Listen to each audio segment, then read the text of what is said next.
Well, everybody, welcome to the live stream. It's good to be back. We will get started here in just a moment. If anybody would like to let us know how the audio is and if you can hear us okay. That would be great if people can hear us while we stream. Yeah.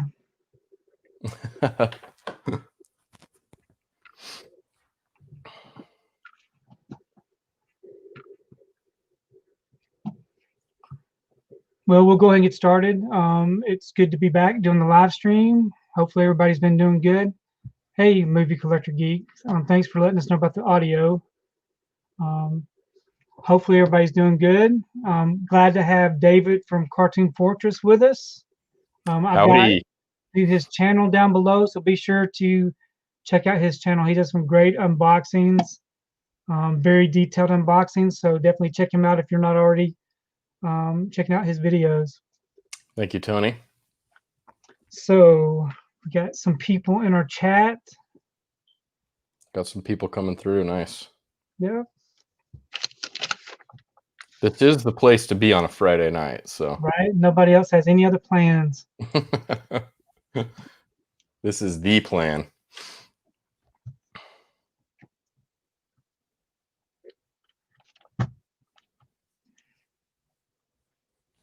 Gonna take a sip of my party soda here.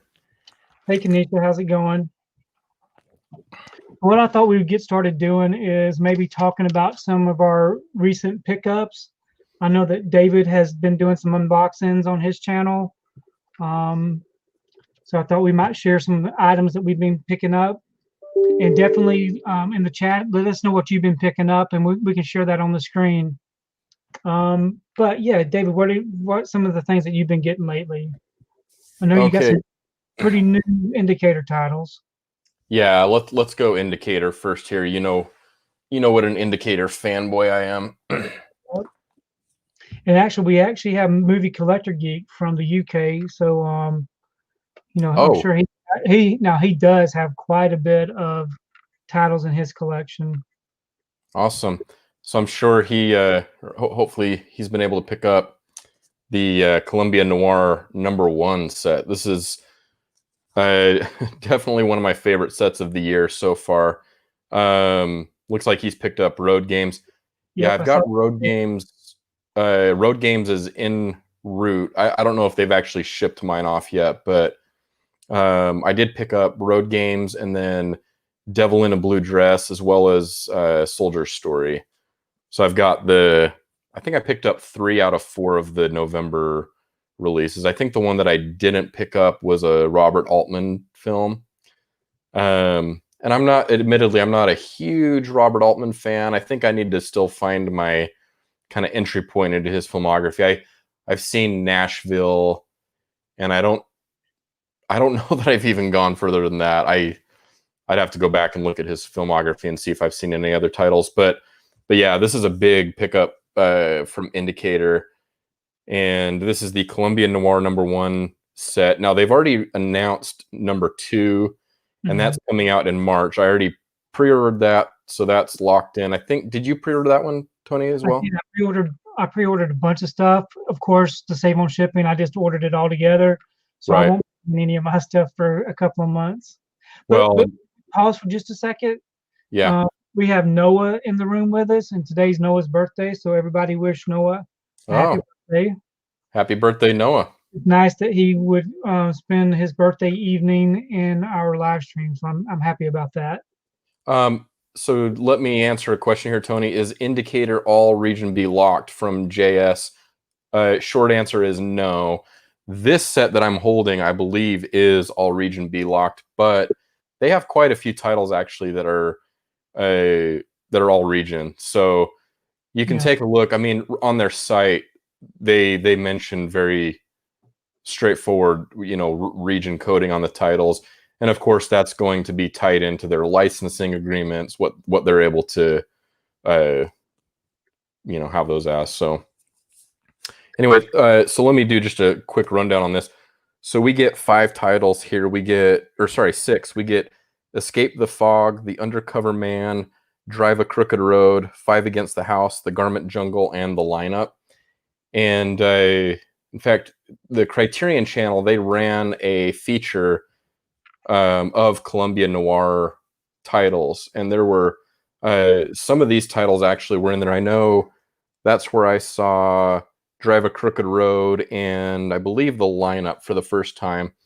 And I was thinking to myself, I hope somebody puts out a Columbia Noir collection, and the only label better than Criterion to put that out was Indicator. So I'm really glad these guys picked it up. Just a really exquisite set here. I mean, and then you've got 115-page book or so in there, and then all of the titles. And these are not the plastic cases. These are their own individual cardboard cases with really nice painted artwork, and kind of like the cover here. Yeah, that's nice. So Movie Collector Geek, he's got Crash, Cold Light of Day, Tremors, and King of New York from Arrow coming. So I've actually got all of those ordered also. So I'll be getting those. But I'll be interested to see what he thinks about Crash. Yeah, Tremors is going to be a great set. I'm waiting on that. Now, interesting, my shipping window with Amazon got all thrown out of whack because that comes out on this coming Tuesday.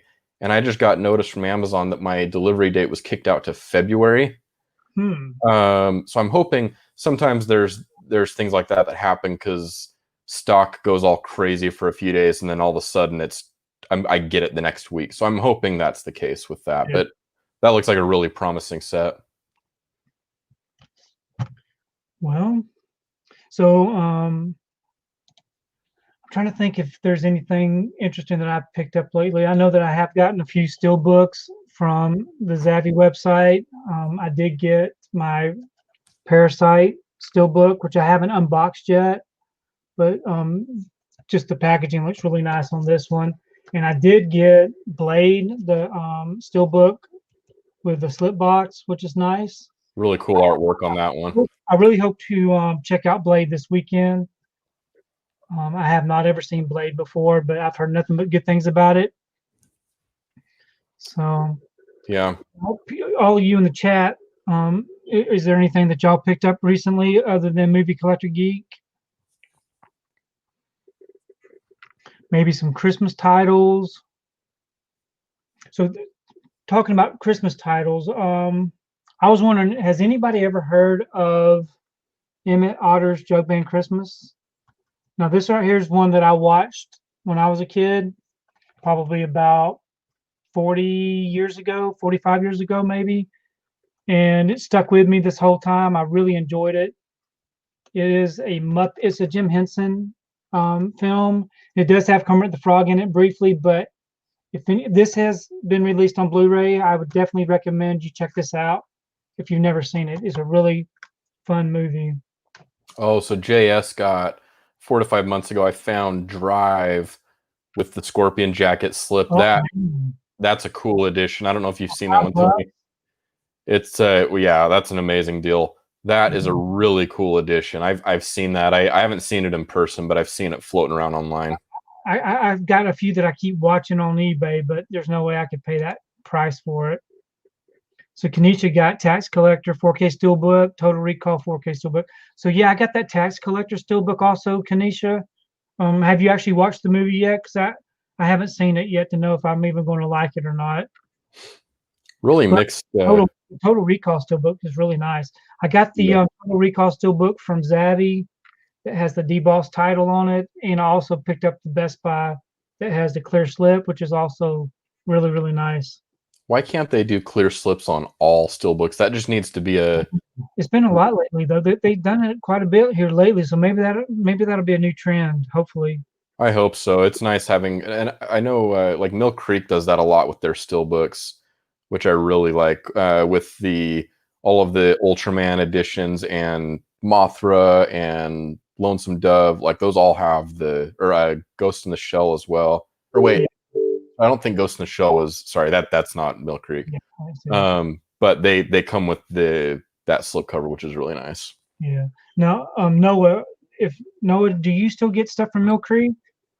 The videos I've been seeing you do lately are pretty much I guess I don't know. I've seen you do a lot of reviews lately on maybe some Hallmark Christmas movies and such. But are you still getting any Mill Creek stuff? I know that I'm not getting any Mill Creek titles to review or to check out. I was just kind of curious if Noah was. So David, you're not getting them either, are you? No, I picked up what was that new? Oh man, it's leaving. It's leaving my brain. I do still pick up Mill Creek titles from time to time, Yeah. and I look especially the retro VHS slipcover line. Oh yeah, definitely. And we got new ones coming out in January, right? Yeah, I was gonna say the next wave of those hits on January. No, what's the set I'm thinking of? Sorry, I'm looking over at my. It's the Lon Chaney Jr. series. Man, I don't know that. Here, let me. That's gonna bug me. I'm gonna pull up my list here on my. So movie collector geek. I've got Cinema Paradiso coming. Is it so Cinema Paradiso? I can't speak, but anyway, I got that coming, and I did get the Pitch Black from Arrow also, which is really nice. I got the Blu-ray release. I didn't get the 4K release because I really liked the artwork. I liked that the regular Blu-ray release actually came with the slip type setup. I wish that they would have been able to do the 4K slip, but they were unable to, I guess, because of some kind of error on the artwork or something. I don't know. There it is. It's the Inner Sanctum Mysteries. Oh, I've never heard of that. The complete film collection. So Eureka actually, Eureka did a release as well, or the Eureka release got pushed to January. But no, it's the Inner Sanctum Mysteries complete film collection, and that has Lon Chaney Jr., of course, the Wolfman from the from the Universal film. But really interested in getting into that one. I'm going to try and carve out some time where I can kind of get through all of those in a few sittings. But yeah, you should check out because I know you do a lot of Eureka buying. Yeah, like that set. I love this Mothra set. Of course, you can tell I haven't opened it yet, which I'm really bad about because I want it to look nice and new. But man, they really outdid themselves on this one. Yeah, it's a very nice.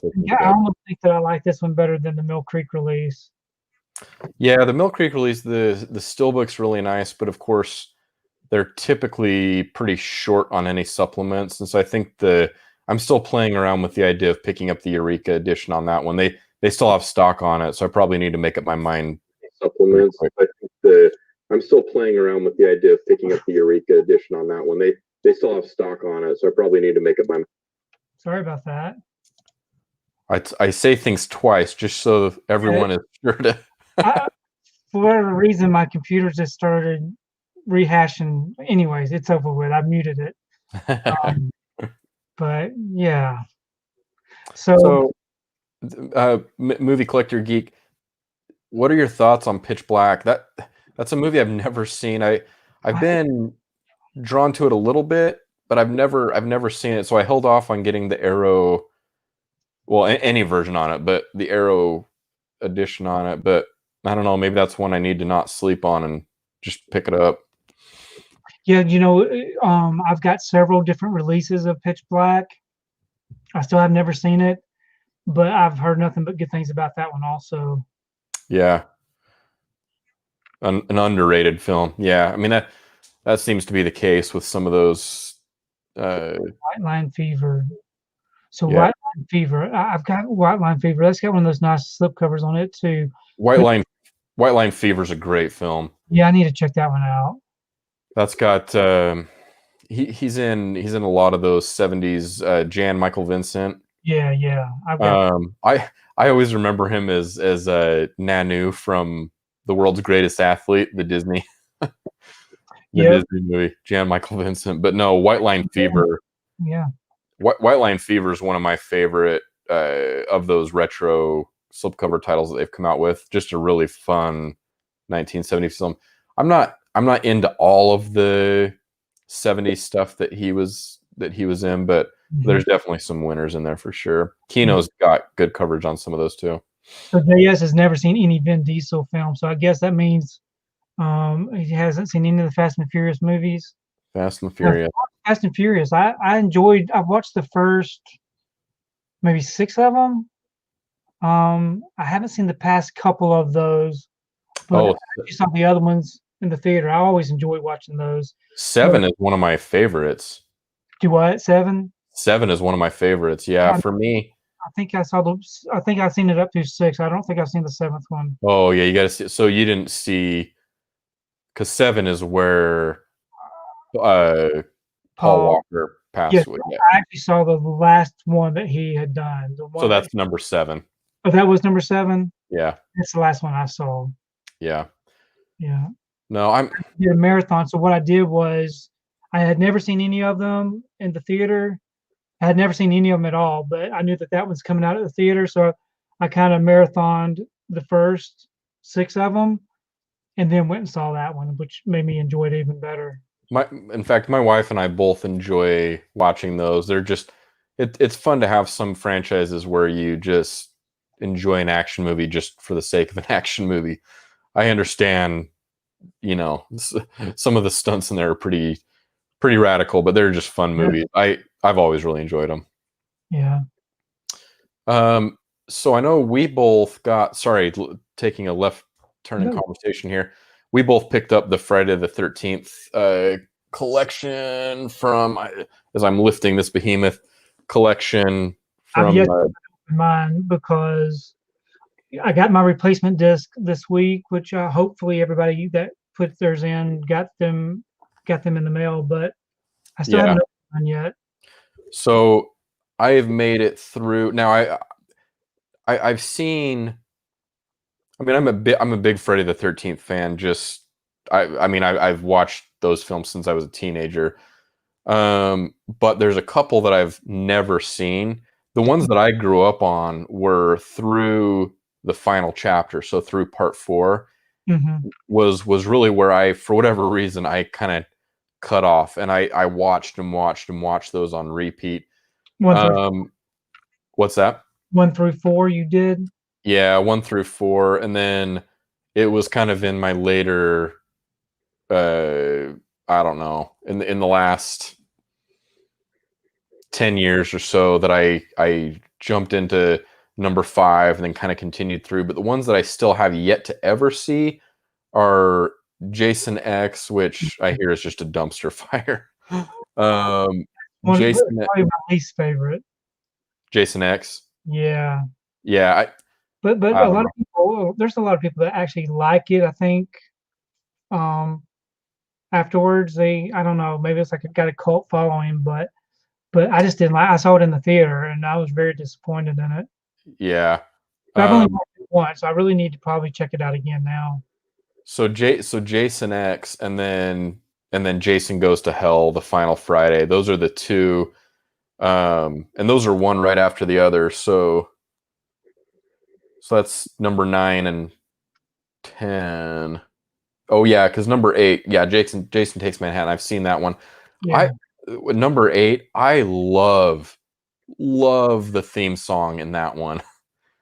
It's a very obviously it's an 80s film, but it's anybody that doesn't know, just kind of off the top of their head, go YouTube the Jason Takes Manhattan theme song.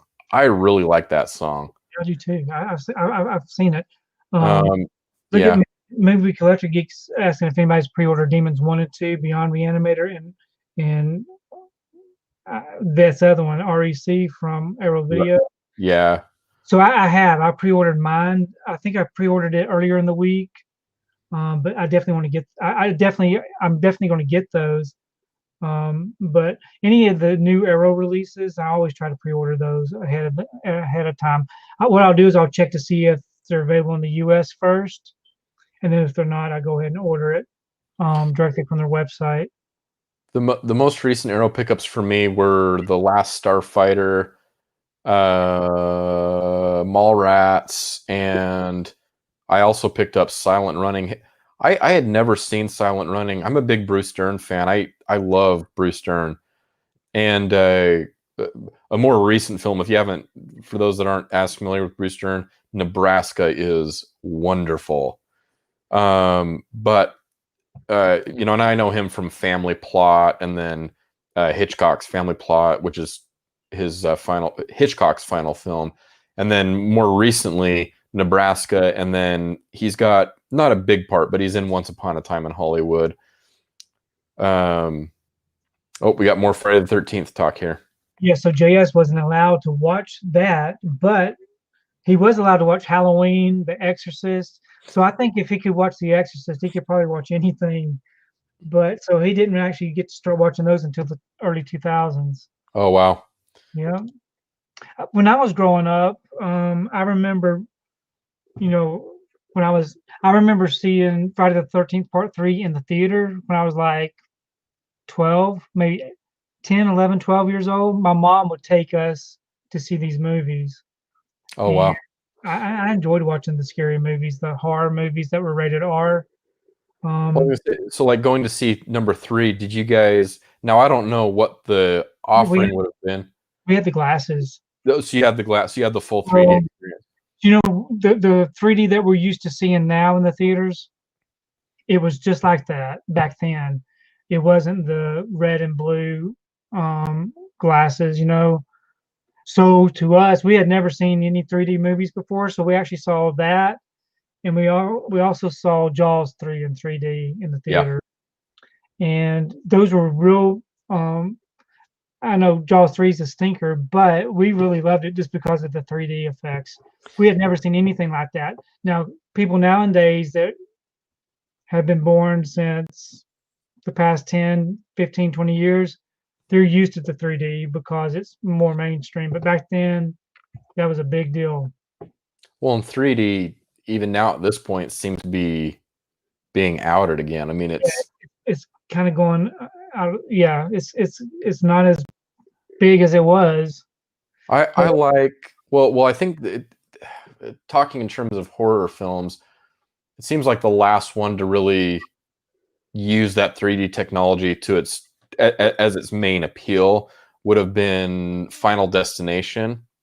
Mm-hmm. I can't remember which number. There's been a gob of those as well, but it was Final Destination really promoted 3D, and it utilized, you know, the 3D tech for the movie, and it was kind of a gimmicky 3D. And to be honest with you, if I was forced to say what my favorite Friday the 13th film is, it's actually probably going to be number 3. I really like the gimmicky, because, you know, you see them, you know, really like, you know, using the 3D, you know exactly when they're like, oh, look, we're doing 3D, you know, and I don't know, that one just has that's the one I'm most if I can say that word, nostalgic for, is number 3. I think it's a fun time. Hey, we got Heroic Waffles with us. Hey, Heroic Waffles, thanks for joining us. Movie Collector Geek had asked about our favorite Christmas horror film. Now, I know that David, you picked out a couple of them that you was going to show, or well, I know that I got one that I picked up. I just got this one in the mail yesterday from Amazon. Silent Night. Now, this right here, I believe, if I'm not mistaken, was recommended by Christian Hannah Horror. I think I watched this video earlier in the week, and I think he mentioned this one. The other ones that he mentioned was he's got a good channel. Yeah, he's got a good channel. But you know, I haven't really seen any Christmas horror movies, so I'm definitely looking forward to checking some of these out. Now, I know Heroic Waffle, he's really big into the horror stuff, so I'm sure he can make some really good recommendations on some films to watch for the holidays. Now, Movie Collector Geek, what is your favorite Christmas horror film? Since you asked the question, do you have any favorites? While he's answering that, I'll show the one that I do have. Yeah. So this is Bob Clark's Black Christmas. Yep. This is, of course, the Scream Factory edition. You know, and it's funny. It's really funny because Bob Clark, of course, he directed. Oh, nice. You got the slipcover. I didn't get the slip on mine. Oh, it's the slipcover. Yeah, I didn't get this until way after the slipcover was out of cycle. But so Movie Collector Geek does like Black Christmas as well, is what he pointed out. The interesting thing is, so Bob Clark directed this, and he of course directed A Christmas Story. Oh, really? So we have this contrast of one of the best Christmas comedies ever made, and then one of, in my opinion, the best Christmas horror film ever made. So it's kind of funny to see that contrast between the two films. But I believe Christmas Story was after this, so it's almost like he defiled the Christmas holiday and then had to make recompense and make Christmas Story just to make things better. Did you ever see the remake of Black Christmas? No, I had no desire to see it. I've heard nothing at all good about the remake. Well, and this is actually so you get the feature film, and then there's enough extras. This is actually a 2-disc set. And then I love the creepy eye. Yeah, it's just there's actually a release that has a really nice looking slipcover that has red foil. I think it's black with red foil, and it's got the telephone on the cover. Oh, okay. If I'm not mistaken, but yeah, I've been looking for one of those in really good condition. Well, and they give you a whoops, if I can get this right, they give you a reversible slipcover on there, or sorry, reversible cover, which is your favorite, right? Yeah. You like your reversible covers, don't you? I do typically. Like if I get a slip cover, so like if I had the slip cover on this edition, I would easily flip it over to the original artwork. But I really like the new commissioned artwork on here. Just a really, really great. I know I'm gonna watch this month for sure. Yeah. So I actually got the 101 film slip box for Silent Night, Deadly Night 1 and 2. Oh, that's a 101 Films edition. Oh, yeah. Cool. Yeah. So of course it's region B locked, but I do definitely. Now I got the Screen Factory releases too, but I just got to check them out. You know what? And it's actually, now that you bring up 101 Films, let me, because I know we wanted to maybe talk about films we've seen recently. Let me pull a 101 Films title that I've watched just this week. Hang on. So let's see. So JS hasn't seen Black Christmas in ages. So and has never seen Silent Night, Deadly Night 1 or 2 also. Yeah, I need to watch those. I wish I could check them out. So yeah, Black Christmas has 2 remakes, the mid-2000s. Yep. Oh, I didn't realize that had 2 remakes. Were you talking about the one from which I was talking about the most recent remake. Yeah, no, I've never seen it. Cover to that. Now, something interesting to point out here in terms of 101 Films. Excuse me, I just watched Phase 4. So this is part of this is the Black Label series from. Oh, there you go. Yeah, that's the one. This is the garbage. Yeah, that's the most recent. Phase 4 was absolutely fantastic. Was it? And I think you're complete on the Black Label, right? Yep, I am. So I haven't seen a majority of those films. Well, this is it's really interesting. I mean, this is directed by Saul Bass, who is really well known for his title sequences. He's known as a graphic designer, and he's done credit sequences for some of the most famous films ever. I mean, we're talking like Hitchcock's Psycho. He did the opening credit sequence. Anyways, so he directed this film, Phase 4, and this edition actually includes all of his short films as well. Oh, really? So it's a really packed. Yeah, so Saul Bass short films, which is on disc 2. You've got The Searching Eye, Why Man Creates, Bass on Titles, Notes on the Popular Arts, The Solar Film, and Quest. And those range from 1964 all the way through 1984. And those are all included in here. Well, that's a pretty good deal. And then you get, of course, the if I can pull that out here, you get the booklet included, and then the 2-disc Blu-ray. So this is, in fact, on Letterboxd, I think I rated that a full 5. I mean, it was that good. I really, really enjoyed it, and I'll be visiting the short films here really soon, and then I'll be revisiting the the film again as well. It's definitely going on my list of films to kind of revisit on a regular basis, I feel like. And this includes also his uncut ending, which is drastically different than what was shown in theater. So that's something to note as well. So you mentioned Letterboxd. So on my Letterboxd, I do not rate films. When I started doing Letterboxd, I would rate them, but I got away from doing any kind of rating just because of the fact that I don't know why I quit doing it, but I did. But how many people in the chat actually have a Letterboxd account? If you do, and you would like us to follow you, just mention your Letterboxd account in the chat room, and we'll check those out after this is over with. Yep, you can find. Account is in my. It should be in the description. Yeah, you can. I'm at Cartoon Fortress on Letterboxd. Anyone that's interested. And I'm at ToyKlectrr on Letterboxd. It would not let me change my name. So for those who have noticed, I am no longer ToyKlectrr. I am Basement Blues. So the only ones I really couldn't change were Letterboxd, and I can't change my. There's a few other ones I can't change, but anyway, it's no big deal. Yeah, so I guess we've kind of gone different routes on Letterboxd. I used to not rate titles, and now I rate everything. Yeah.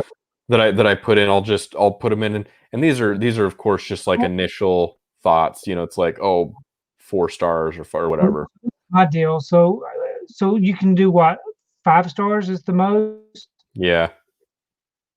Yeah, so when I was watching all of the DC animated movies, movies, I really enjoyed them, and I was giving them 4 stars, and then I'm thinking, okay, well,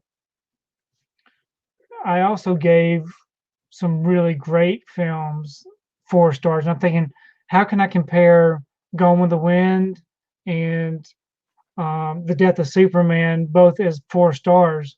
So I just thought, I'm just not going to rate them anymore. Yeah, I mean it's very subjective because you're right. I mean you hit on something really important. It's a film has a certain scope, and so it's Gone with the Wind has a very different scope, and kind of subject that it covers, obviously, than a DC animated film will. So the rating, I understand what you're saying, but it's like the ratings, they're going to be very subjective, and it's based off just that thing that you're rating, so I understand it. It is kind of funny to think about.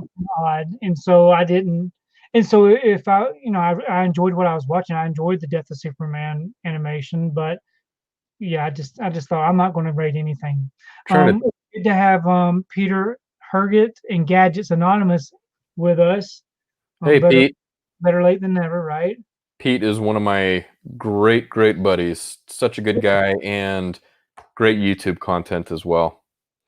Now, is he the one that does the tech stuff? He is a tech guy. He's my go-to tech guy. Yeah. In fact, he's he's done some really great coverage on. Have you heard of this new device called Remarkable? It's like an e-ink tablet, but it's meant as like an e-ink notebook. It's really cool. I'm actually it's kind of on my list of things that I'd like to get, but he's done great coverage on that. He does great coverage on smartphones and wearable tech, so smartwatches and stuff like that. So really, and just an awesome guy. So I'm glad to have him with us. So trying to see if I've had any stinkers on Letterboxd recently. Like I'm looking at what I've watched recently.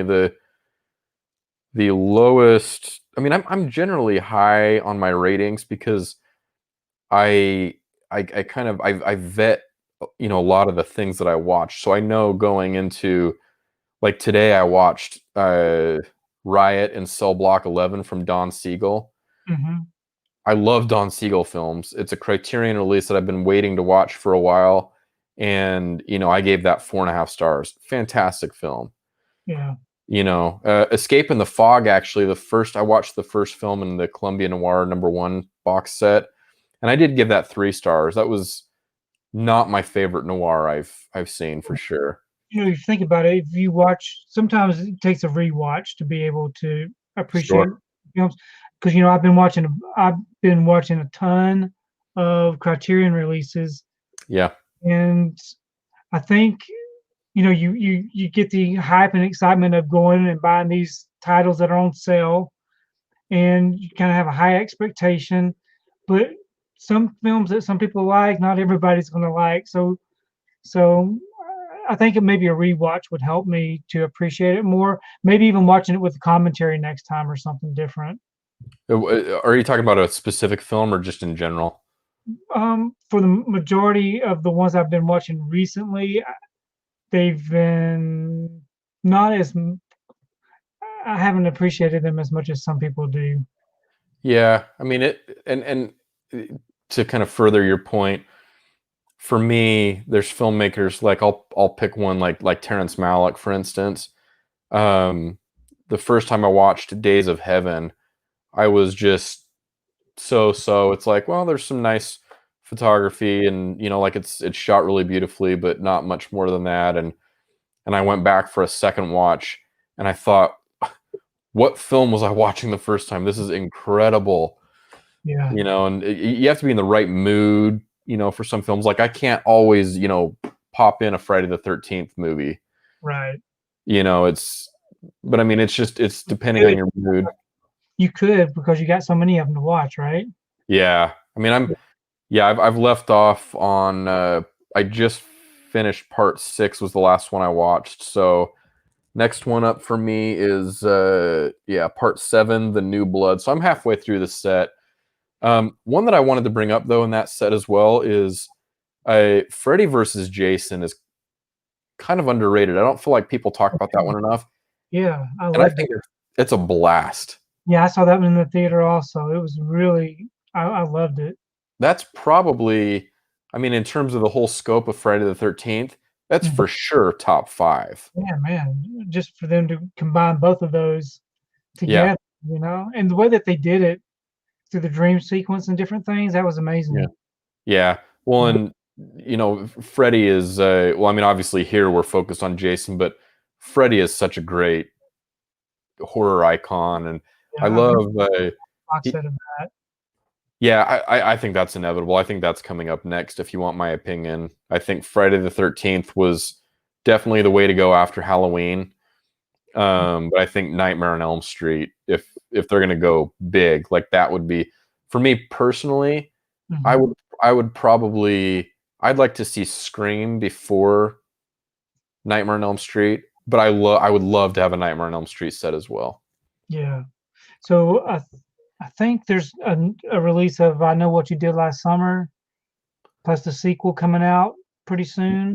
Yeah, is it a UK release? Yeah, that's a Region B release. Yeah.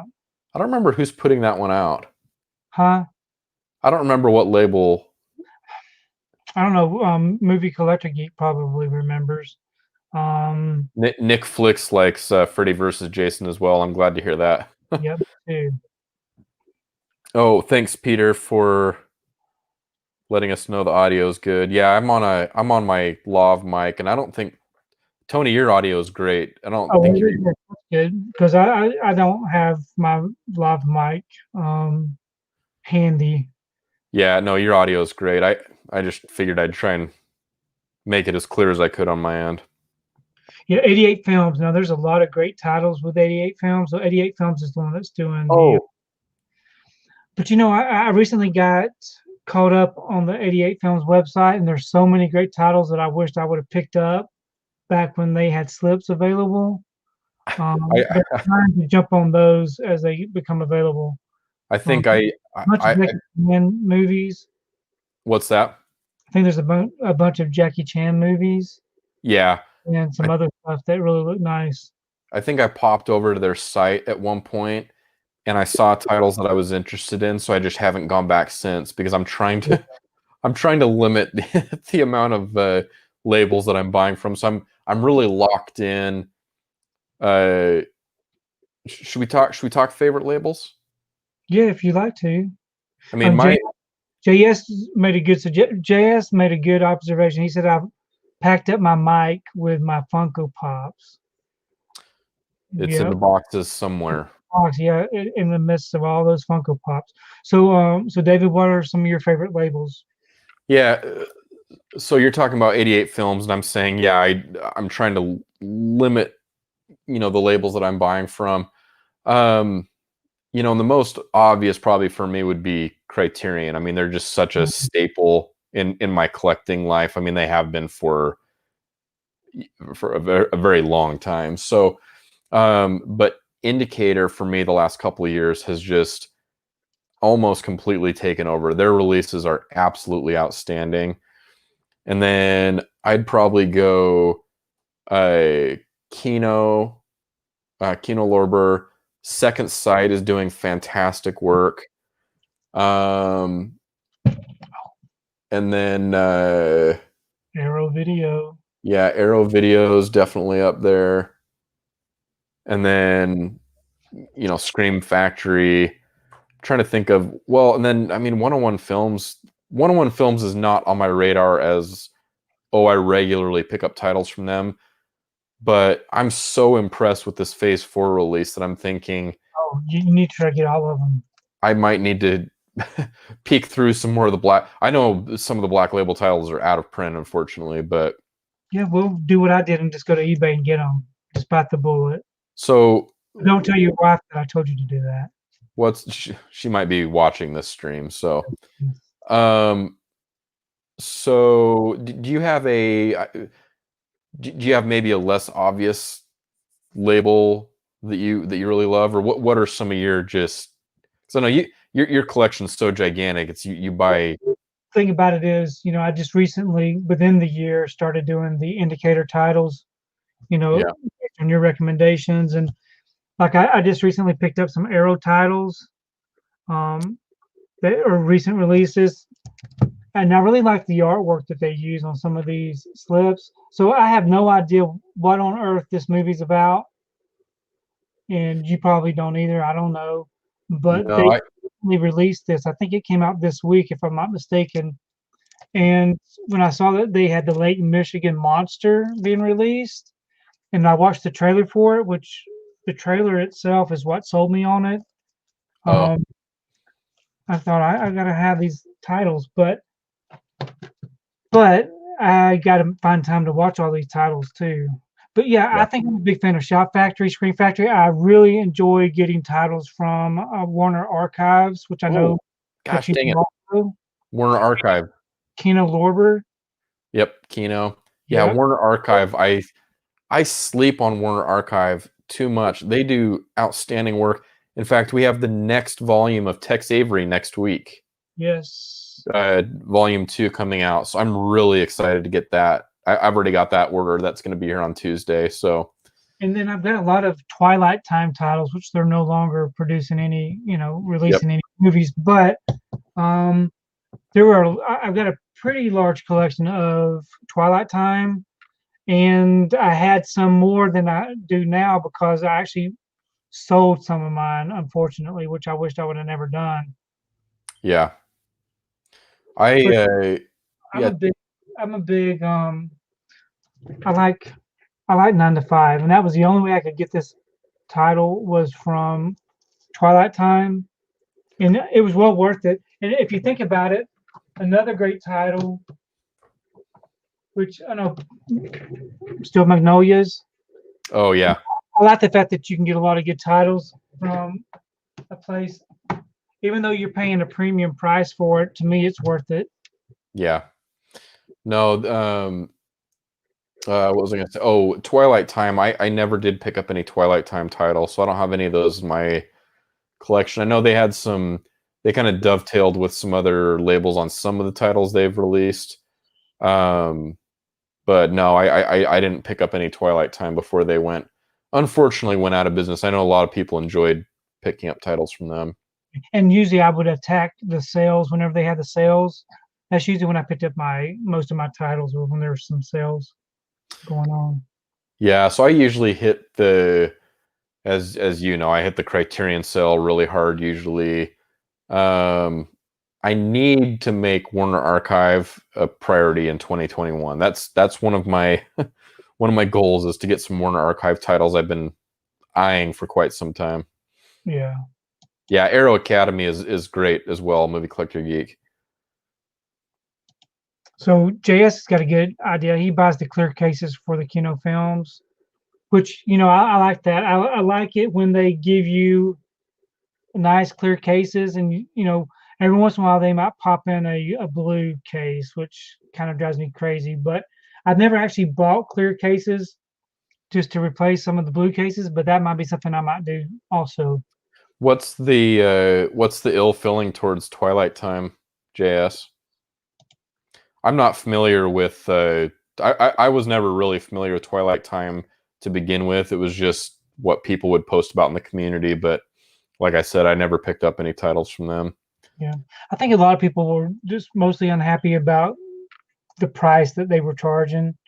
Spines are always black and white. Yes. So the Kino Studio Classics are all like that, where they're uniform. Yeah, like this. Yeah, and that I mean, it is what it is. I mean, maybe it's not. So this here's Twilight Time. How Twilight Time does theirs. Yeah, and they have clear cases also. I do love the clear cases. I mean, obviously Criterion and Indicator, Eureka. Oh, that's another label I like, Eureka. Yeah. Tommy Star. Hey Tommy, it's good to have you with us. Hey, yeah, Tommy Star. Did you ever watch any of Tommy Star's videos? Yeah. Oh yeah. I like his weekly pickups. Yep, he's got Tommy does a lot of good the Scream Factory stuff. It seems like that's most of the videos I've seen from him. Yeah, he likes those slips. Yep, Scream Factory is great. I was really lucky. I ordered very recently. I ordered Child's Play, and it actually still had the slipcover, which I was really surprised about, because that's been out. I mean, it's been out for a long. Yeah, so when they released that, they came out with a alternate slip also.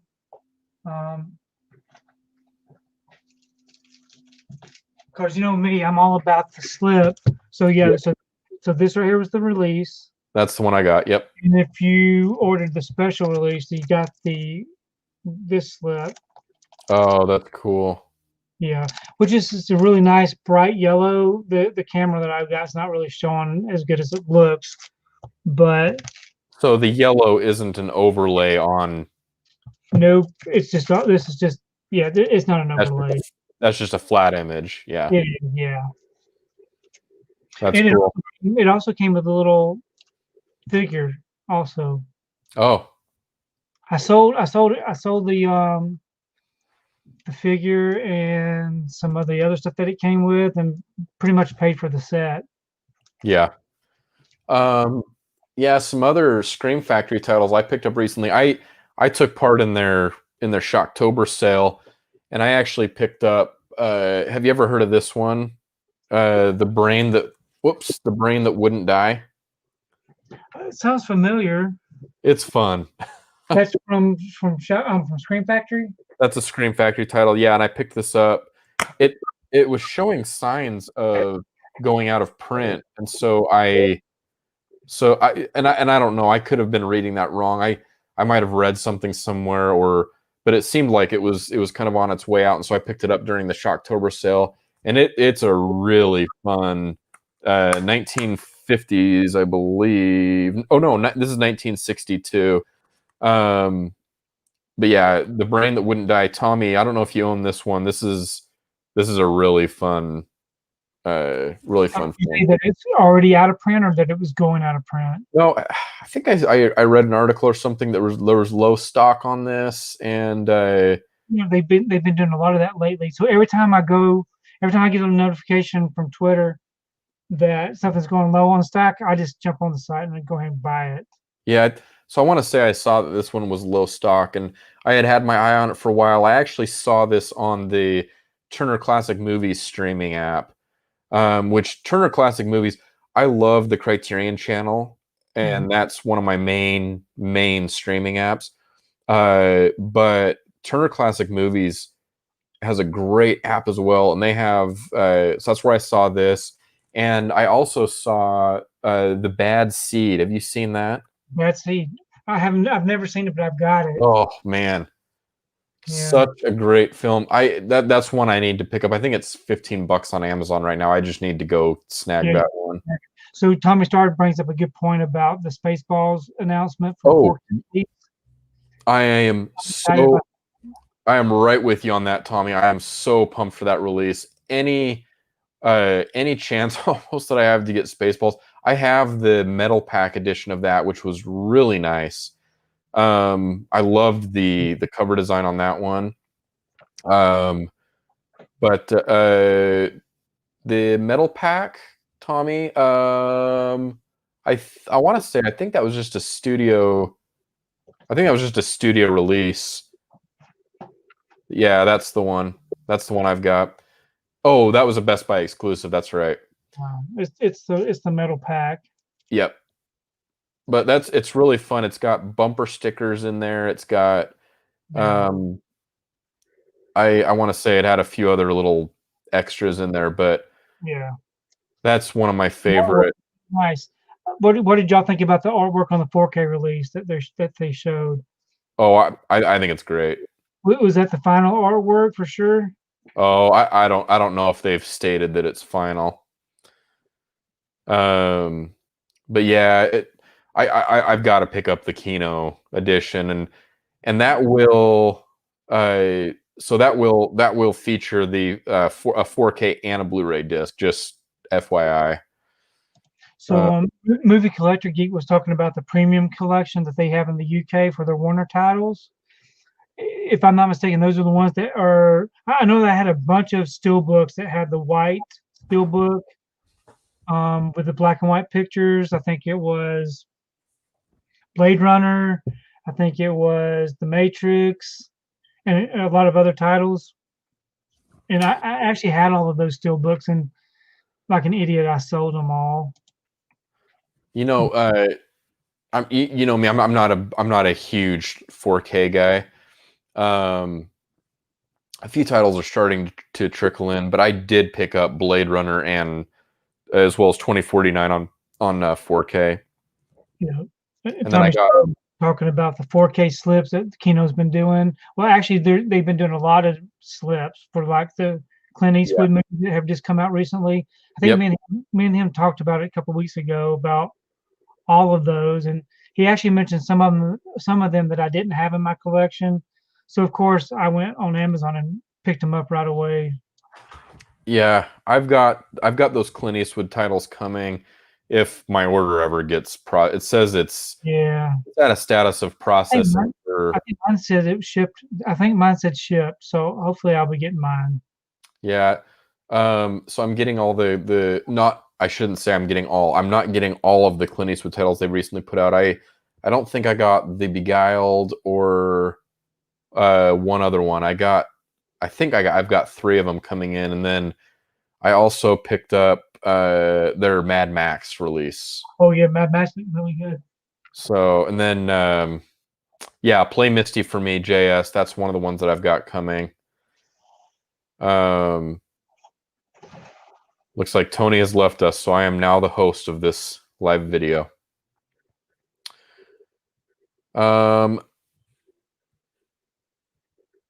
Let's see. I do not have the power to bring up chats on screen, but what's your favorite Eastwood movie? Boy, that's a hard question for me.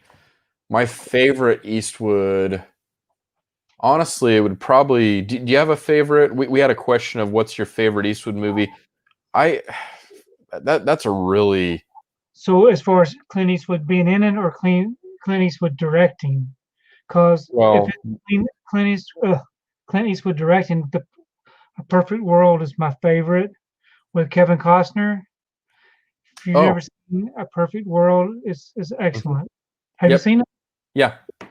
Yeah. In fact, I saw it off of your recommendation. Oh, that's right. Yeah. Of course, I'm looking over here at my collection. If I had to say, I mean, it would probably be Dirty Harry. If I had to pick. But I mean, gosh, there's so many. I mean, and when you talk Clint Eastwood directed, I mean, again, I mean, there's so many. Yeah. Mystic River seems to be on the top of my list in terms of films he's directed. Yeah. Tommy Star says Gran Torino. Do you know I've never actually seen that one? Oh, geez, it's good. It's good. Yeah, I'm with you, Tommy. Gran Torino's awesome. Yeah, JS, you like Mystic River as well. That one for me, Mystic River just hits on all cylinders, and that's one I could come back to just time and again. So what about $1 Million Baby? $1 Million Baby, love it. That's my wife's favorite. That's one of her favorite. Yeah, that's one of my wife's favorite films. Is Unforgiven. Mythic Collector Geek says Unforgiven. Do you know I watched Unforgiven for the very first time probably about 6 months ago, and I'd never seen it before, and I enjoyed it. It was definitely not what I was expecting. The Mule. Tommy Star mentioned The Mule. I saw The Mule in the theater, and it was good. You know, as far as Clint Eastwood, the way he's aged a lot. But he's still doing what he does. So I'm gonna have kind of maybe a counter argument here. I thought The Mule was. You didn't like it? His worst directing effort. I felt like the story fell really flat for me. Really? I think I enjoyed it because it was in the theater. I pretty much always enjoy the movies in the theater. I hardly ever go see a movie that I don't enjoy in the theater. Yeah. Richard Jewell was mentioned. I've never actually seen Richard Jewell before. Richard Jewell was great. Yeah, you need to get. Do you have? I know you get a lot of the new releases. Yeah, I've got Richard Jewell. That was great. I live here near Atlanta, and I remember when all that was happening. Yep. Yeah. Yeah. So a lot of people agree with what you say about the Mule. So, but what I remember about the Mule is that it wasn't the only movie I saw that day. I had seen another title, and I don't know. I guess I was just having a good day. I enjoyed it. No, yeah, and that's awesome. In terms of his directing effort, now, if I remember right, so the Mule, so it was the Mule, and then it was Richard Jewell came out.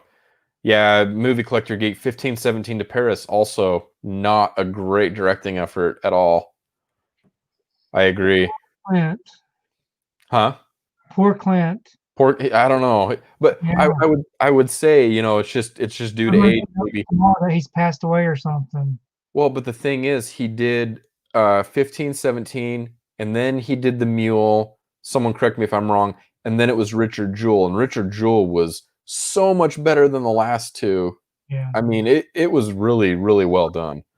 And then you have Sam Rockwell in there. You know what? If you think about it, he wasn't in. Was he actually acting in Richard Jewell? No. Yes, I think that might have made a difference. He was having to do all that. Yeah. We chose to do all of that. Well, and I think one of my big issues with, and he wasn't in 1517 either. I've never seen that one. But I think my issue with the Mule was it felt so tired. It's like there were some amazing places, like narratively speaking, that they could have gone, and and they kind of did with the narrative, but then it was like what they chose to film and the dialogue involved with what they were filming, just that combination was just, it felt so tired to me, so contrived, and boy, did not work for me. But Richard Jewell, really, really good. Yeah. So let's change gears up and get away from Clint Eastwood and look at this in here: The Witch versus Hereditary. So have you seen The Witch? I've seen The Witch. I've seen Hereditary. I've seen Midsummer. So I'll tell you. So I'll tell you right. I've seen Hereditary. I have not seen Midsummer, but I have seen The Witch and Hereditary in the theater, and I was disappointed with The Witch, but I did not hate it, and I loved Hereditary. So you loved Hereditary. Yeah. If you For the most part, I could have done without some of the old people nudity, but if you liked Hereditary, I mean, Midsummer's going to be. I mean, Midsummer's it's a different film than Hereditary, but there's definitely some themes that are kind of on repetition. And for whatever reason, Ari Aster likes to. He's got this. He has certain themes that it's apparent that he likes to revisit, and I don't know. I don't want to spoil anything. I mean, where you haven't seen Midsummer, but if you liked Hereditary, I'd say give Midsummer a go. I've seen Midsummer twice now, and I think I hated it even more the second time that I saw it. Really? Wow. It's definitely not for everybody. I mean, I don't know. I don't even really know how to. It kind of transcends genre, in my opinion. I wouldn't call it a horror film. I wouldn't even call Hereditary a horror film. Yeah, I think it's more of a. I don't know. It's definitely got an atmosphere about it. And it is not a horror film. I don't think either. I think it's. I don't know. It's got its own little. I don't know. Well, it was shocking in parts. Oh, sure. Yeah. Well, very well acted, I think, from everybody. I'll tell you though, I'm going to revisit Hereditary for sure. I saw it in theater with my brother, and there were elements that we could not stop talking about after the fact. But overall, again, some of the themes are a little uncomfortable, which that's fine. Like if you want to visit uncomfortable themes, I don't have an issue with that. But it just hit Ari Aster. It leaves just a sick feeling in my stomach watching his films. Midsummer, same thing. It's just it's more yucky than anything. I feel, What did you think about The Witch? A24. They're a funny label for me, or production studio. For me, The Witch kind of falls right in line with Ari Aster's work, where it's I don't know, there's something missing there for me. I know, and I've seen The Witch once. I saw it in theaters, and I remember thinking it should have ended like, just from what I'm remembering, it went on too long. It was like 5 or 10 minutes too long. If it would have ended on, and there's a specific scene and a specific beat that one of the characters takes, and I'm like, man, if it would have ended right there. My brother, same brother that I saw Hereditary with, he had the same exact thought. He said the ending kind of ruins the film, because I think one of the strengths that a director has is in what they choose to show or not show their audience. And I felt like in The Witch, that ending in the third act, they went just a little too far with it. Well, I remember seeing that one in the theater also, and just based on seeing the theatrical trailer, man, I want to see that movie. I was looking forward to it, and then I was watching the movie, and I'm thinking, man, I wish something different would happen. Well, it wasn't what I was expecting, but I still enjoyed it for what it was. It was definitely atmospheric.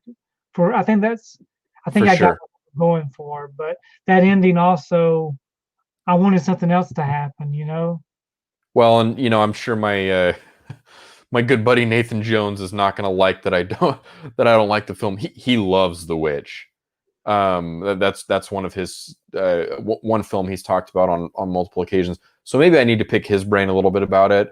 I know for me, Robert Eggers, and you and I have both seen The Lighthouse. That's his sophomore film.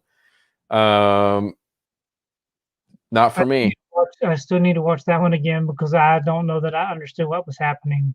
Yeah, I mean it's very interesting performances. I love how they filmed it. I mean, the black and white filming was Oh, it's really good. such a great choice artistically, but I don't know. So Tommy Star was asking what you thought about Unhinged, or what we thought about Unhinged. Haven't seen it.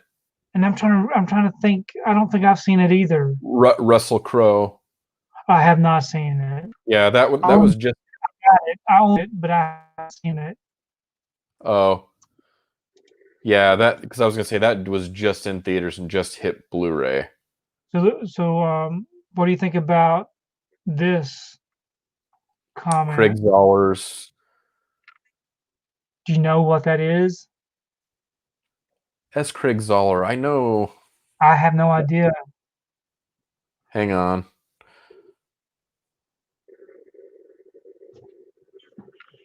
Oh, okay. Yeah, Bone Tomahawk. That's all I had to see, and then he did it. Yes. He did another one. He did another one. Dragged Across Concrete or something. I've seen. I made it through halfway through Bone Tomahawk, and it was like a late night watch, and I didn't make it through the film, and so I might need to revisit that one. But I unfortunately, sorry, I don't have enough experience with his films to be able to say. Yeah, Bone Tomahawk, the great Kurt Russell. Yep, Dragged Across Concrete, and then do you have Brawl in Cell Block 99? That was his Brawl in Cell Block 99 is the other one that big one that he's done recently. Yeah, so The Witch is set in old times.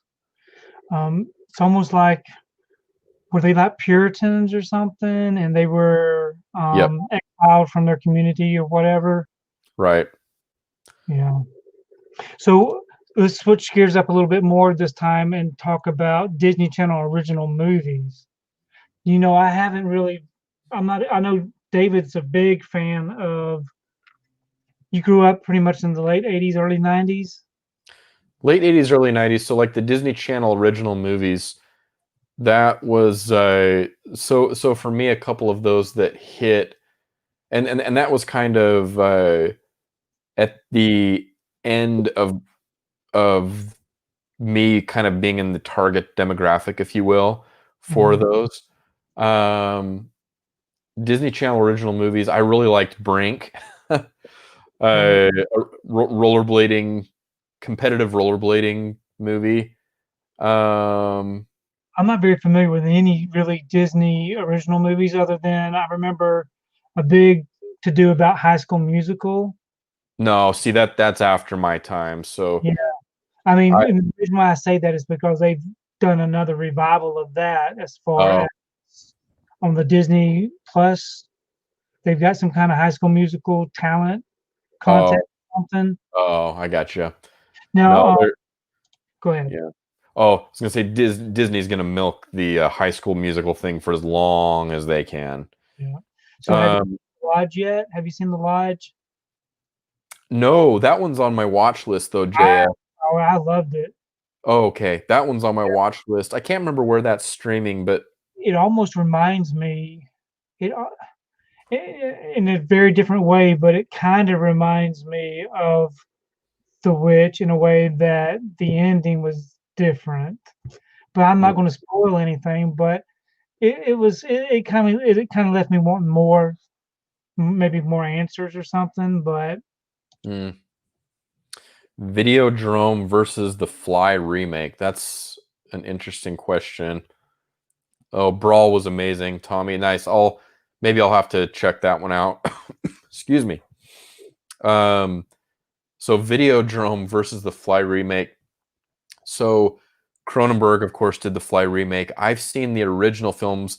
I have the Fly box set from Scream Factory, and I've made my way through the first three, and so now I'm on to Cronenberg's The Fly with Jeff Goldblum.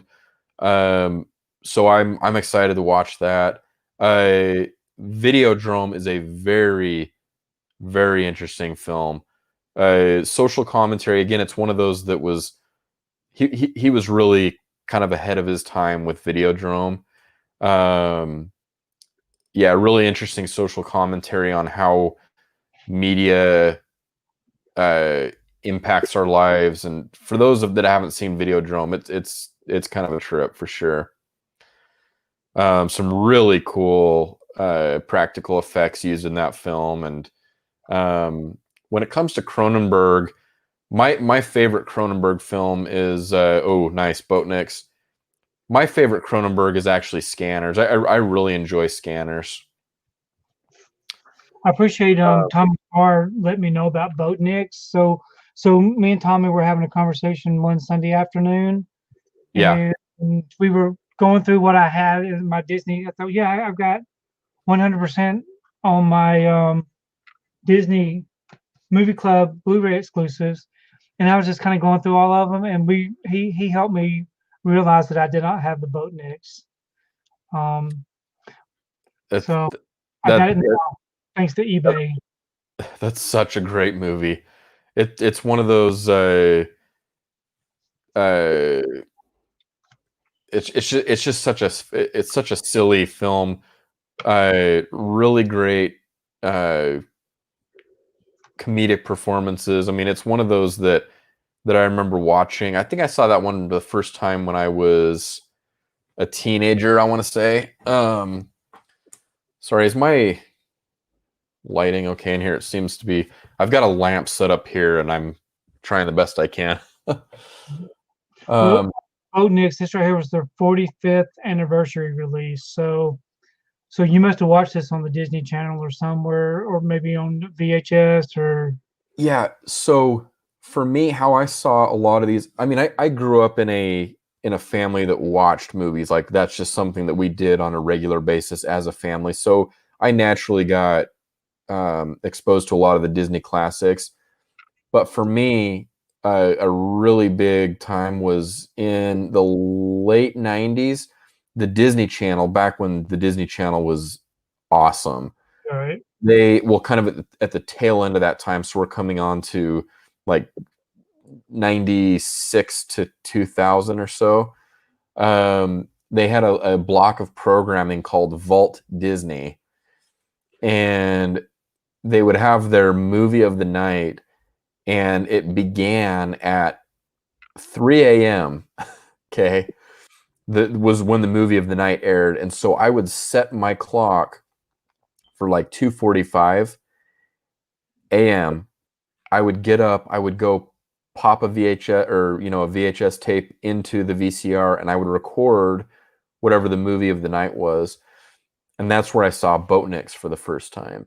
That's where I saw North Avenue Irregulars for the first time. Like there were some great Disney classics that I was exposed to. Do you still have any of those VHS tapes? You know, you and I have talked about this before. Things that we regret in our collecting lives, things we've sold, things we've whatever. With every ounce of my being, I regret getting rid of all of my VHS tapes. I had probably 700, I want to say ballpark 700 VHS tapes in my collection. Stuff I had recorded off TV. I did a lot of the Twilight Zone marathons. I had every episode of Seinfeld I recorded, ton of the Vault Disney stuff. And luckily with Vault Disney, that stuff I've recovered mostly through Blu-ray and DVD. And then you and I both have the complete Walt Disney Treasures collection, which houses a lot of the stuff too that I recorded those late nights. So that's good. So, I'm sorry, I can't say the name. I'll butcher it. Put it up on the screen as you can see. They watched Requiem for a Dream. And David, when was the last time you've seen that movie? Jennifer Connelly, I've never seen it. It's on my current watch list to get to. So I've watched it. I've watched it once, what? and it is. I don't know. I don't know how to explain it, but it's not a feel-good movie, that's for sure. But No.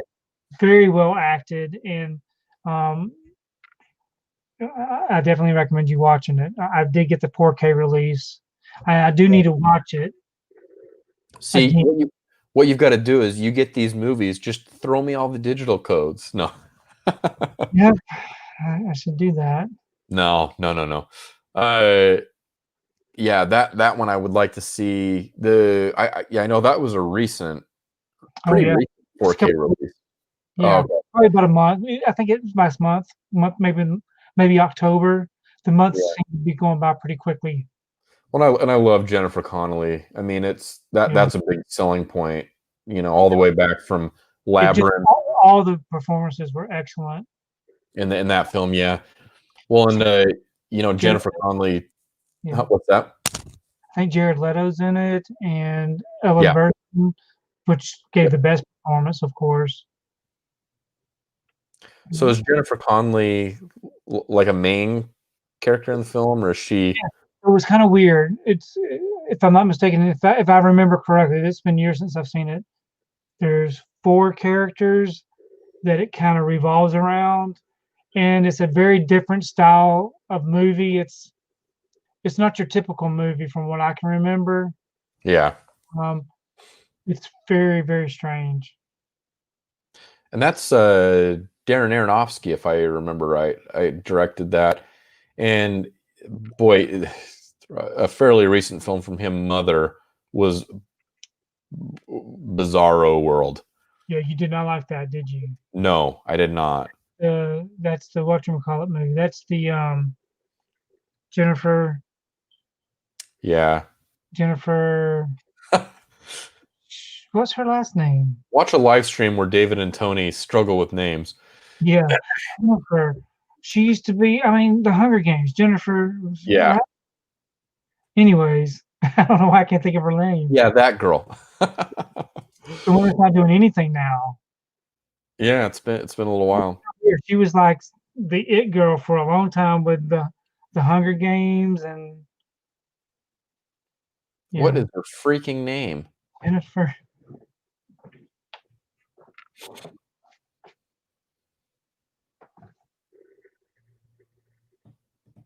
Jennifer Lawrence. Thank you, movie collector geek. Somebody help out. Thank you for the help. So, anyways, you have a request to have you and Tommy Starr do a live stream. Yep. They already want me out of here. Yeah, let's go ahead and just knock David off the screen right now. Yeah, I would love to do a live stream with Tommy Starr. Now, Tommy Starr, if y'all haven't checked out his channel, definitely check it out. And if you get a chance to listen to him perform, that's even better. David, have you ever seen him perform before on some of his videos? I know that he did a anyway, he's got some of his videos actually have him performing in it, and he's got a really good voice. Oh, very cool. He's part of a band. But yes. Any other comments? Do you want to throw how do you Latenia? I'm sorry if I'm mispronouncing that. Yeah, same here. I can't. Do you want to throw that last comment up? So I don't want to speak for Tony. So it's interesting because I feel like as collectors you go through these phases, right? And it's I remember way back when I was first collecting, and this is again like late 90s. I started collecting VHS, and then DVD and Blu-ray and kind of that progression. But I used to be just a lot more. I was game for whatever. My collecting, I've definitely become a lot more focused in my collecting. There's a few labels that I focus very strongly on. I buy almost no like main studio releases. I'm probably, in fact, we were talking about this the other day. I'm probably 90% boutique label collecting. You know, but I think we just have different collecting mentalities. What do you think your take is on it? And my take is the fact that I do buy mostly. So if you go to Blu-ray.com every week, like I do, and you check out what's coming out that week, I do not buy everything, but I do pretty much buy the mainstream labels that they're pushing. You know, the mainstream movies. But I don't buy every single little title. Yeah. And if there are movies that I've never seen before, when I think about purchasing new releases, if they're at a good price point, I think, okay, I can put it in my collection, eventually be able to watch it, and if I like it, good, I've got it in my collection. If I don't, I'll throw it in my sell pile because I've got a humongous sell pile that I'll just throw on eBay. People will buy it up, and it really won't be that much money out of the pocket. But I don't want to miss anything, especially if it has a slipcover. I'm all about the slipcover. It could be a garbage movie and they have the best looking slipcover. I'll just pick it up just because of the slip. And if I don't like it, I'll sell it with the slipcover. Somebody might like it. Yeah. So maybe you're out like a rental fee or something like that. Yeah, kind of. And I'm really big into watching my movies in the theater. So before all this pandemic stuff happened and this past year, I would see all these movies in the theater. If I liked it, I was excited about when the release would come. If I didn't like it, then I knew I didn't have to pick it up. That's a great question, Radford Rams. Why do some physical media collectors never open their merchandise, Tony? Yeah, well, okay, so I do open some titles. If I'm not going to watch it right away, it stays sealed up just in case it goes on sale. I can go get my price difference done. Or the fact that, I'll open it whenever I get ready to watch it. But I do open a lot of my titles. I've got a bunch of my movies that are open that I've been watching, especially over the past year. I've actually had more time over the past year to actually start watching stuff. Yeah. So, but I keep a lot of my stuff sealed until I actually just need to. As we were live streaming throughout the day, throughout this past couple of hours, I've actually opened up some of my titles that I've recently got. I opened this one up. Nice. I'm definitely going to watch this one. So if it's something that I know in the immediate future I'm going to be watching, I'll go ahead and open it up. Especially if there's a loose disc inside, I don't want it to get scratched up. And this one actually had a loose disc in it. Yeah, that's never fun to get a loose disc. My Dawn of the Dead second sight release actually had a loose disc. You can imagine my heart like fell. Yeah. Luckily, Blu-ray is very scratch resistant, so it was. So this big old set here, a lot of people had a loose disc in this set, or maybe it was the Fellini set. Yeah, so just go ahead and send that Bergman set over to me, and I'll check over it. You had your chance. You had it. Yeah, Bergman. I've got to have round 2 with Bergman. So yeah, I'm not by myself. There's other people that don't open up their physical media. Yeah, there's other weirdos out there. But if you think about it, if I've already seen the movie before, like in the theater or whatever, I will not open that until it's time. So it's more for preservation. Yeah, preservation. And I got the little bags I put things in after I do open them. But until that point, so my Scream Factory, I got a lot of Scream Factory releases. They're all I've never opened up any of those. But the ones that have the slipcovers, you put them in protective bags, right? I do, but most of the Scream Factory stuff over the past few years are already sealed up. They don't want people taking the slips, I guess, and then returning it. Oh yeah, they have which that, if I'm being totally honest, that drives me bonkers. Because it kind of crushes the edges of the slip and stuff. Yeah. It is what it is. I mean, overall, I don't know. They're all right, but yeah, that does drive me a little bit crazy to have those corners kind of crushed in. But yeah, so JS has got a good point. So over the past year, he's had JS has had a chance to watch a lot of his, so he's got a big trade pile also. So that is one thing. That is one good thing about 2020 so far is I did have a lot of time where I was at home, working from home, and I had more opportunity to watch. So that's usually when I was watching all of my Criterion releases. Yeah. Which I've got up on my Letterboxd what I've watched. So if anybody's interested in seeing what I've watched, definitely check out my Letterboxd account. And if you do have a Letterboxd account, please drop it in the chat, and we will be happy to check out your Letterboxd and follow you on Letterboxd. While I'm at that, if I'm promoting, I also have a link to Cartoon Fortress's channel down in the description. So if you haven't subscribed to his channel, definitely check out his content and subscribe. He does some really great unboxings. Like he said, he's not afraid to open up the stuff that he buys. So you can definitely get a good firsthand look at what he gets. Yep, and we've been we've been blessed with some really good releases this year, that's for sure. It's a banner year for physical media, if we're being totally honest. With with the pandemic and not a lot of films, of course, coming out in theaters.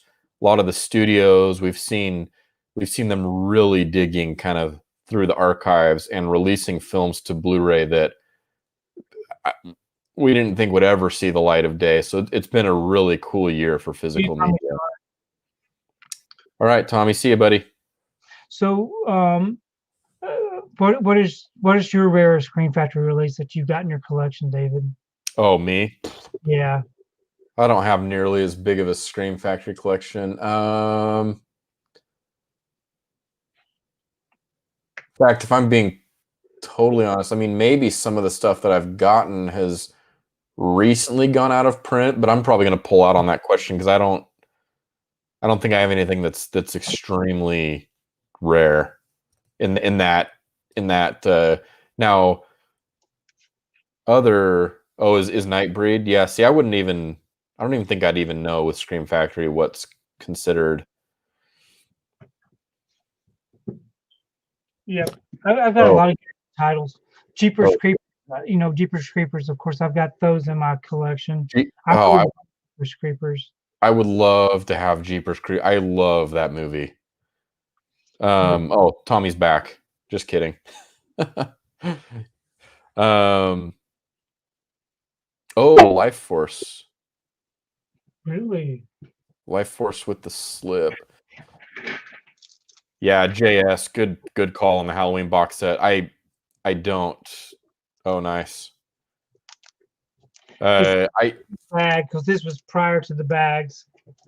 I do not have, unfortunately, the Halloween box set. I was not collecting Scream Factory when they released that. I think that was probably 2016 when they released that. Yeah, a lot of people were hoping that they would re-release that one, but they actually did the box set and they did a smaller release, which of course they're both out of print now. Yeah, and I had my chances to pick up. I know they had the smaller release at Walmart. I could have easily picked that up. Yeah. And like a fool, I did not do that. So as you can see on Movie Collector Geek has mentioned his Letterboxd account a couple of times. He has only watched over 1,400 films. This year. All right, let me. So I guess I don't know how in the world he could watch that many, but he's definitely got me beat. I'm in Letterboxd right now. I'm trying to. Where do you? Oh, there we go. I was trying to see where. Eventually, to retire and maybe actually get to sit home and watch a bunch of stuff. Let's see. So my thoughts on Autopsy of Jane Doe is that every time when this first got released, every time I would walk into a Target or a Best Buy, they always had the Blu-ray on the shelf upside down because they thought it was odd. David, are you familiar with the autopsy of Jane Doe? Oh, I have not seen it, but I'm very aware of it.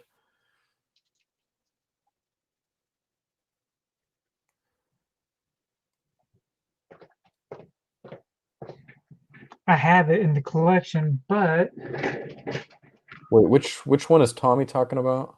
Oh, are you talking about Life Force, Tommy? So this right here, every time I'd go in the store, it would be like this. Oh. Because they didn't know how to shelve it because of the way the image was. Like, read the text and then... So I've never seen the movie, but I've heard nothing but good things about it.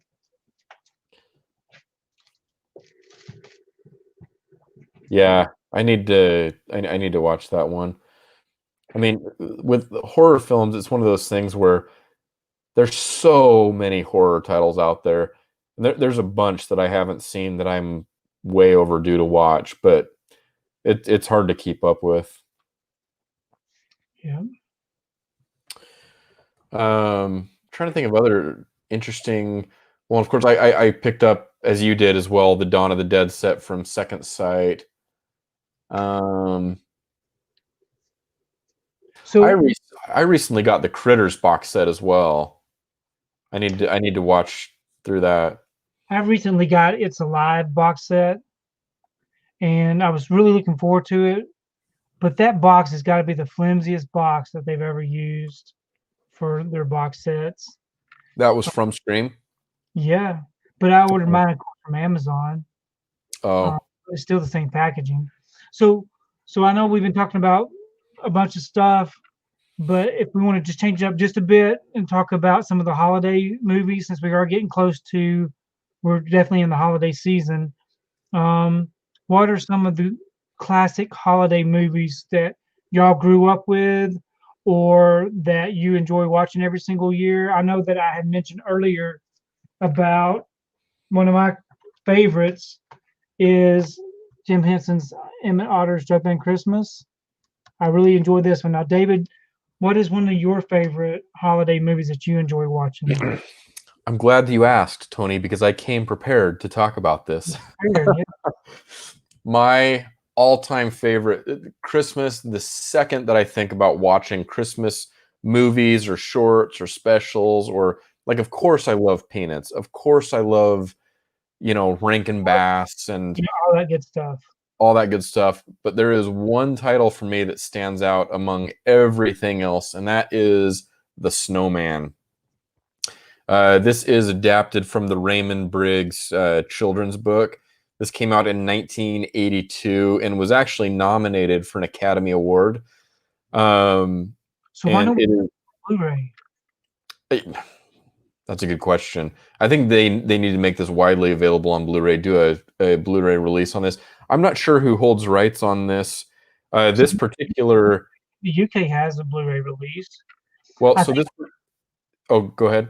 I was say, I think if they would quit re-releasing the same old Christmas movies here, maybe we could get a nice new release of something. What do we have? Elf, A Christmas Story, and National Lampoon's Christmas Vacation, and every stinking year. Every year. Or a new slipcover. It's, I don't know. Obviously, they sell, or they wouldn't, put them out. But The Snowman is exceptional. I love the art style. It's just very organic. It feels like a colored pencil drawing that you would find, in a sketch, in an artist's sketchbook. It's just very organic feeling, and it's very it's a very emotional story, and for me, it hits on it strikes such a vibrant chord with me. Just time and place where I was when I first saw The Snowman. Just it's one of those that's just ultra nostalgic and just a wonderful story. The music too is just exceptional. So, is there any kind of talking in the movie, or is it just all silent? Nope, it's all silent. There are some vocals in, or some words in one of the songs. So as far as following along with the story, you just do that visually with what's happening? Yep. And I love that when storytellers are able to move a story along with just visuals. There's so much representation of emotion and feeling just in the movement of the characters and the story. Again, it's so emotional. I mean, this is one I every single time I watch this, I'm blubbering like a baby. I mean, it's so good. So the snowman, I don't know. I think every edition of the snowman, it feels like, is probably out of print at this point. I'm not sure on the. I need to watch it. I need the movie Collector Geek to send it to me from the UK. That's what I need. Yeah. Especially the one with the cover. Yeah, because I need to check it out so I can blubber. Yeah. Oh, it just doesn't get better than the snowman, in my opinion. Yeah. Now, Deborah Moore was wanting to know, do you actually remember the first movie that you ever saw? So this is everybody. This is my beautiful mother, Deborah Moore. Mom, what is the first movie I remember seeing? Yeah, like I was saying earlier, and my mom's really the one to blame on this. I mean, I grew up watching movies. We were a movie watching family, and so I remember. In fact, I talked about this on the Film Journey series with Nathan Jones, the video that I did with him. I was talking about first movie memories. The first movie theater memory that I had was going to see Honey, I Shrunk the Kids in '89. But at home, my mom had recorded a copy of The Goonies off of TV. And I remember just wearing that VHS tape out. And I'm sure my mom watched that movie a million times just by way of me always playing it. So The Goonies is definitely up there for me in terms of first movies ever, but a lot of Disney movies as well. We grew up watching the Disney animated films and live action stuff, but yeah, probably somewhere in those titles. Honey, I Shrunk the Kids, Goonies, Disney. Good stuff. Yeah. What about you? So as far as me, I'm older than you are, of course, and I grew up in the just 70s, by a few years. the 70s and the early 80s. So I remember some of my first movies. I remember watching The Wizard of Oz when it came on TV once a year. Once a year around the holidays, it would be on CBS. And if you didn't watch it, you didn't get to see it till the next year because we didn't have a VCR or anything like that. So The Wizard of Oz, and I do. My parents taking me to see some of the classic Disney movies when I was a kid. You know, we would see Pete's Dragon, Oh yeah, Skewers, just all those classic Disney movies. Pete's Dragon is man, I loved it. Yeah, Pete's Dragon is definitely one that was played in our house. That was definitely a fun one. Yeah. So Movie Collector Geek has the Snowman on DVD, not the Blu-ray. So it's even hard for him to get it. Yeah, from what I remember, I mean, the transfer on the DVD, I remember actually being pretty good. I mean, for the copy that I have, I know there's been multiple DVD editions. I'm sure it's the same transfer. But yeah, I don't know. Maybe one day it'll get the respect it deserves and get a really nice release. But you know, Tommy Starr mentioned Roger Rabbit, and you know, we used to see a lot of movies in the at the drive-in. Usually, that's usually where we saw the movies when I was growing up, was at the drive-in, because my mom and my dad would take us, and then there's three of us, me, my twin brother, and my older brother. And I remember that we were supposed to act like we were sleeping in the back so that they wouldn't get charged. Oh yeah. Yeah, that was us. So a couple of notes. So Roger Rabbit, now Who Framed Roger Rabbit, which I assume is the one you're talking about, Tommy, came out in 88. Now, 89 was Honey, I Shrunk the Kids, but when we went and saw that, when you'd go see it in the theater, they played Roger Rabbit's Tummy Trouble beforehand as an animated short. Yeah. Oh, it's so great. Now, I don't know if Tummy Trouble is that'd be interesting to see on the Blu-ray. That's not available as a supplement on there, is it? I believe it is. Oh, that's awesome if that's the fact. You and I both have that Blu-ray. In fact, Tony, I have to give you credit because you sent me the slipcover on that one. On which one? You sent me the slipcover on Who Framed Roger Rabbit. Oh, yeah. So let me get my magnifying glass out. Detective Tony is on the case. Actually, you know what? I don't know if it's on here or not. Well, no. What about?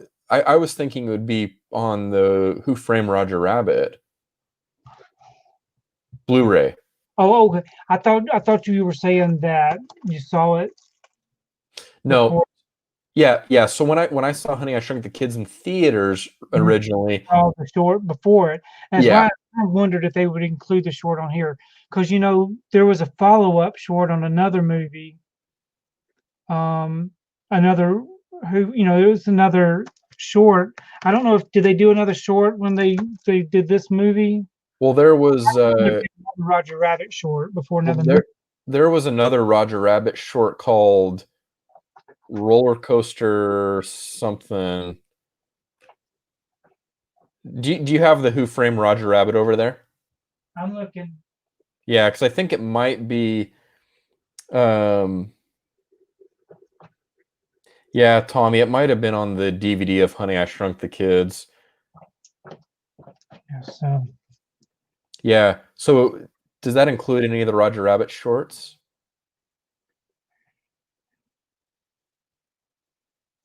Yep. Oh, perfect. Actually, wait, I take that back. Don't let me get too excited. I can't see. I can just go grab my copy. I have this mic on, and I hate to keep taking the mic off. Yeah, I don't know if it does or not. I can't tell. There. All right. I enjoyed those. Those are the best shorts. Detective Tony has failed us, so I'm going to go get my copy. Yes. So Mary Poppins was the first one that Movies Collector Geek saw. So Movie Collector Geek, what did you think about the most recent Mary Poppins movie? Did you see that one? So David and his good 20/20 eyesight. All right. So there's a bunch of stuff on here, but I don't see that. Oh, it is on here. You do see it? Yeah, so digitally restored the Roger Rabbit shorts, Tummy Trouble, Roller Coaster Rabbit, and Trail Mix-Up. The very first thing on the list. Very first thing. That is incredible. Yes, Tony, you sent me the slipcover for this one. Yeah, you're welcome. So that's the only thing I will give you credit for. I've got Steelbooks of that too. There's a red one and a gold one. No, you don't. Of the Roger Rabbit? You know better. I'm sure you do. Yeah. No, if there was an edition released, I'm sure you have it. No, I'm really happy to have the slipcover on that one. And man, I'm honestly gonna I might even watch those shorts tonight. I love Tummy Trouble. Well, I mean, Who Framed Roger Rabbit is one of the great. I mean, of course, it's live action and animated simultaneously, but man, one of the greatest animated characters. I love Roger Rabbit. He brought this just this certain level of irreverence to the Disney name that was really fun because it felt like a little naughty. You were in watching this as a kid, and it's refrigerators being dropped on Roger Rabbit and all this. The baby with the cigar, and it's like, am I supposed to be watching this? You're thinking as a kid, but it was very different for those days. Yeah, I mean, it just broke the mold for what you expected from Disney, and I love that. And of course, Robert Zemeckis directed that. And then having the Looney Tunes characters in there mixed up, you know what I mean? Yeah, it all felt like anarchy. I mean, it was like you were seeing everything together. And then I love that on top of all of the kind of animated characters and all that fun, we have this kind of classic film noir 100% story going on. So I mean, it's like it hits on so many levels for me. And then you have that, the Roger Rabbit shorts. I don't actively remember Roller Coaster Rabbit and Trail Mix Up, like the story on those. So I'm gonna be excited to go back and watch those. But I mean, Tummy Trouble. Each time there was a new release for Honey, I Shrunk the Kids, Honey, I Blew Up the Baby, all that kind of stuff, there would be that new short in front of it. Yeah. Getting caught up on the. Yeah, Tony has a still for everything. That is true. So if there's a steelbook made for Who Framed Roger Rabbit, you definitely have it.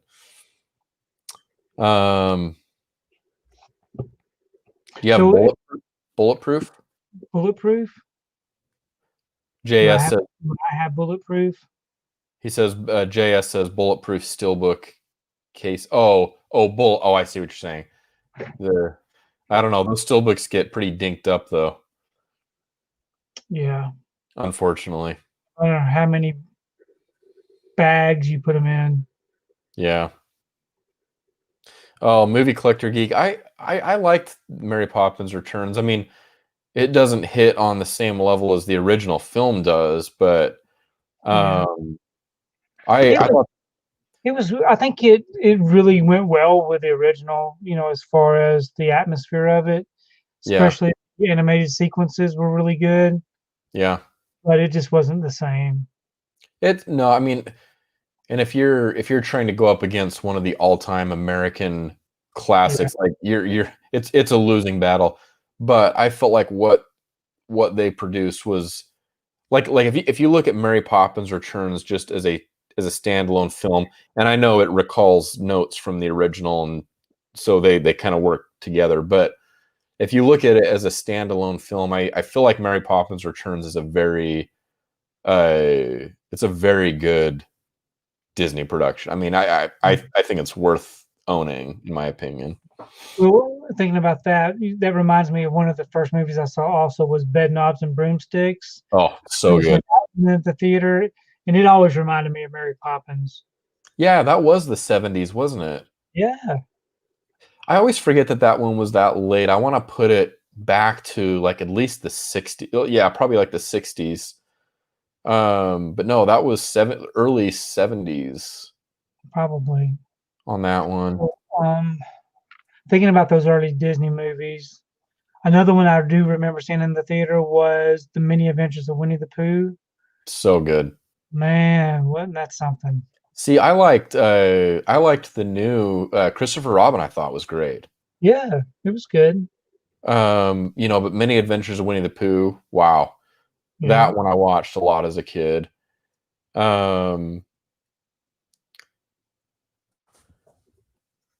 Oh, Tommy's asking, did you know there's a slipcover from the UK for Rocketeer? Oh man, I love Rocketeer. Oh my gosh. So there's a whole series of these in the UK. I want to say they're timeless something. Movie Collector Geek might have to help remind me what these are called. But how available is that slipcover for me to pick up? No, they're very good. I actually snagged these up as soon as I heard about them, but they are collectible sleeves, and I've got a video. If you ever search out my videos, the whole collection is on there that you can check it out. But I mean, that's just beautiful, isn't it? That's really outstanding. Yep. I would love to have that. Sounds like I will not be getting that though. Well, and you hooked me up too with the Dick Tracy slipcover, which I was really grateful for. Yeah.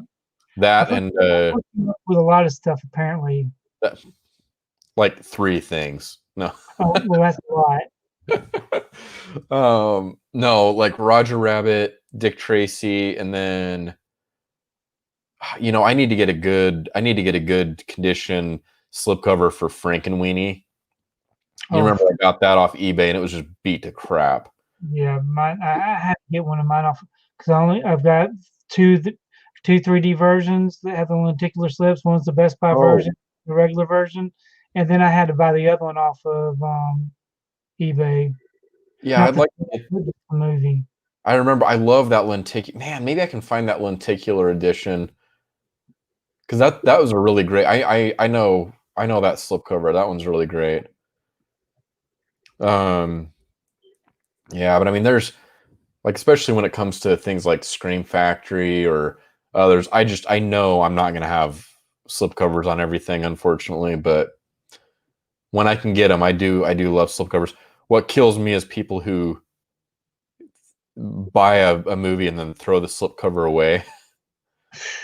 I can't. What's wrong with those people?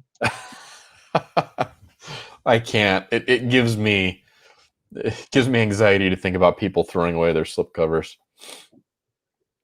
But not everyone's weird like we are, I guess. I want to find out too where I want to find out where Scream Factory sources their Amaray cases, because their Blu-ray, their Amaray cases are really solid. Just the standard Blu-ray case. I mean, it's like even without the slip on it, I mean, they're really sturdy. They're not those recycle crap cases. I wonder how much money they save by doing those recycled cases. 0.03 cents. I don't know. Yeah, I despise those cases. So it's currently 9:53 Eastern time here where I'm at. And we've been going for about 2 hours. Yeah. As it can tell time, right? Yeah. So we might go ahead and end this about 10 o'clock, which gives us about 7 minutes, if everybody's okay with that. And we can definitely do this again in the future. I am off for the next 3 weeks.